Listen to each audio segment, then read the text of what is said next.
Hey guys, okay, so today the first thing I wanted to do was go over the problem from one of the problems from your homework last night. We'll definitely have more time to talk about these, but I did want to go through that to the geometric example just to ease some fears.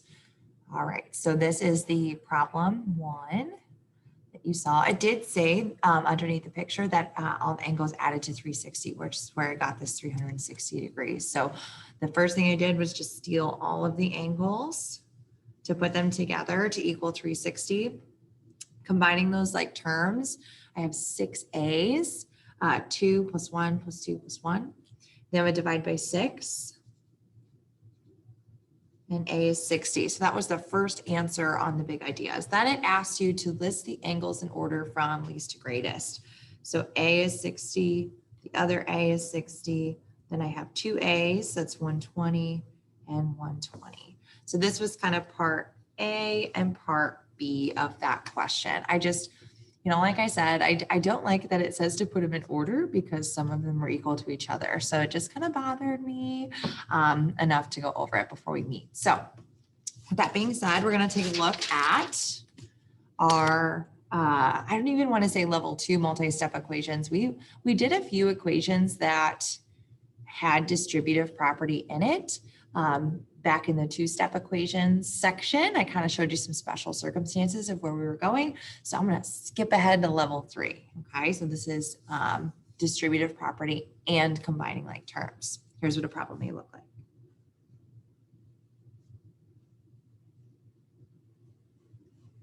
Okay. All right, so reminding you of our manual that we wrote for multi-step equations, we are going to distribute if necessary, then combine like terms if needed, of course, and continue with our 2-step rules. So when you see this one, hopefully your brain right away thinks to do parentheses first, okay? And we have to make sure we're distributing first. So I'm gonna draw my arrows so I don't forget both values in there. So I'm gonna kind of just cover up this y for a second, and I'm gonna go ahead and distribute.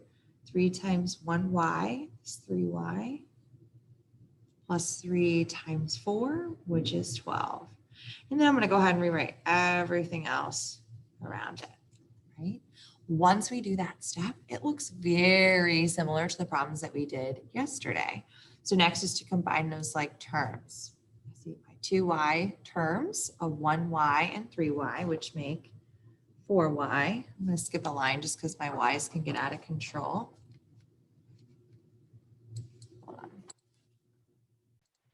Sorry for that weird interruption. I just had someone come to my door, a teacher, and need something. So let me reshare my screen. Yes, we were adding our like terms. So we have our y plus 3y to get 4y, and we write everything else. Perfect. I'm going to subtract 12 from both sides. And 4y is equal to -4. Divide by 4, that's my inverse. And y equals -1. Now I know it seems like I'm going kind of fast once I get to about this point, and that is really on purpose because we've done 2-step equations for quite a while now, okay? If you have questions on that process, please don't assume because I'm speed demoning through these that you can't ask questions or ask for clarification on something, okay? So for this one, again, distribute first, combine, and move along. That covers every step in our manual for multi-step equations. Look at another one.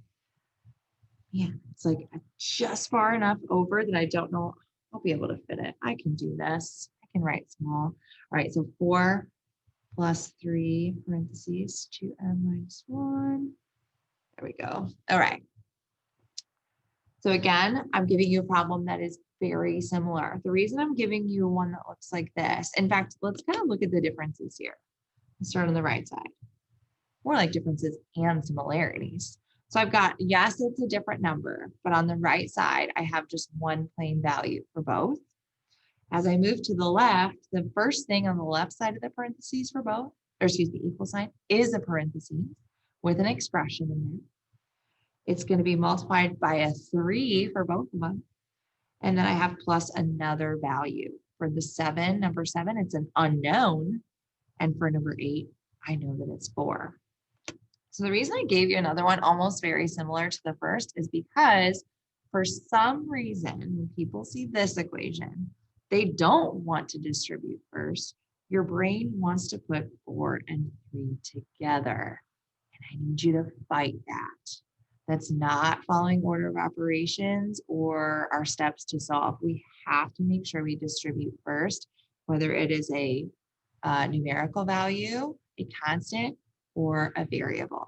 So we're literally going to kind of solve this one. Again, this would be a perfect place to pause and try and see how far you can get and press play, just because it was very similar to our first one. So I'm going to distribute first. We have 4 plus 3 times 2m is 6m minus 3 times 1, which is 3, and then equals 31. So now when I'm thinking about my like terms that I can put together, I don't have a like term with the 6m. It's kind of a lone ranger this time. My 2 like terms are the 4 and the minus 3. I'm actually going to highlight that because that we haven't really seen like terms as plain constants. A lot of the times I make them both y or both x or both m or whatever, but they can be numbers too. I can throw as many numbers as I want in these equations. So 4 minus 3 leaves me with 6m and a positive 1. 4 minus 3 is a positive 1. Of course, those orders can change if you don't like the order that I put this in. I'm going to subtract 1 from both sides. Move a little fast again. And then divide by 6. M equals 5. Okay. The last example we're going to do, because they're really big, has a fraction coefficient. Okay, and that's really kind of the highest level we're going to go. Obviously, when we put this into practice, it's always easier when the teacher is guiding you through it, right? So there are that's why we've been working on the finding the mistakes, because when we start practicing these, one little thing can throw the whole equation off, right? So those mistakes are really important to be able to find. So we have 1/6 parentheses, 12 plus 6x, close parentheses, minus 5x equals 20. And I really just want you to kind of take a second to think about back to the start of us learning equations. And you guys probably would have never thought that you could solve an equation that looks like this as simply as we're about to. Yes, it's hard. Yes, it's ugly. Of course, it's not the prettiest equation ever, but you can do it, right? Like, I just want you to ooh, yeah. My goal as a teacher is not that you love math when we're done, even though that would make my dreams come true. But my goal as a teacher is just that you feel confident to get started. I know how you might not know where you're going, but I'm going to try, right? So approaching a problem like this that way is the best attitude you can have. So with that being said, again, I'm looking at what I'm given here and I see parentheses. My eye goes to those parentheses first. I'm going to trust that instinct and distribute. Now, what you might be thinking is, oh man, we're distributing a fraction. This is awful. So let me show you your 2 options, right? I'm going to do 1/6 times 12 by hand out to the side, which is my favorite. Or I'll show you how to use the calculator, okay? Now, if I do 1/6 times 12, remember I put it over 1. And my gosh, I see a cross cancel opportunity. 1 and 2. And then I end up with just 2. Right?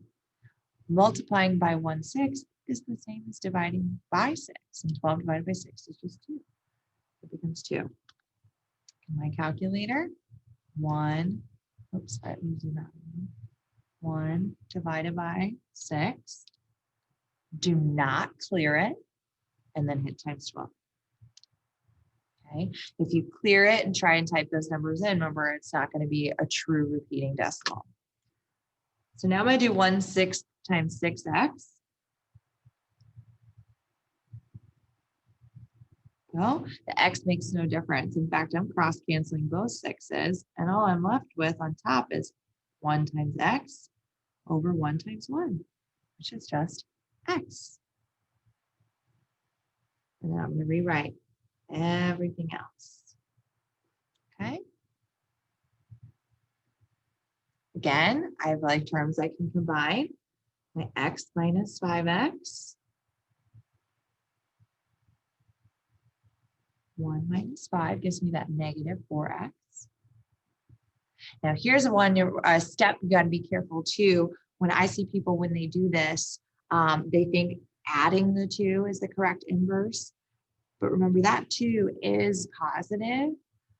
So we need to subtract that 2 to make that disappear. The negative that you see in this problem, or what you might consider a subtraction sign, is with the negative 4x. Negative 4x. Just kind of some small details to go over. Last step, I'm going to divide by negative 4. And x equals negative 4 and a half. Fraction or decimal. No preference. Okay. Now I'm going to give you one problem that I'd like you to work on. I'm actually going to go back to the previous page to write it since I have some space.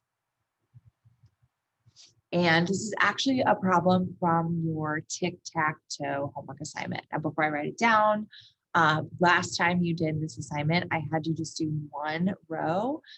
This time I'd like you to do 2 rows. That could be this way, you could do an X. So a minimum of 5. If you're smart about it, you can pick those columns to just do 5 questions instead of 6. So here is one from your homework. Let's do this one. X plus 2 times x minus 7, close parentheses, equals 4. Okay. Try and do that one on your own. Be ready to participate or with questions. Remember, participation points can be earned with questions too. I don't want you to think you have to be answering something as long as you are asking or participating. So I'll go ahead. Come on, it's fine. I'm almost done. But I will see you in a minute for our meeting. Bye.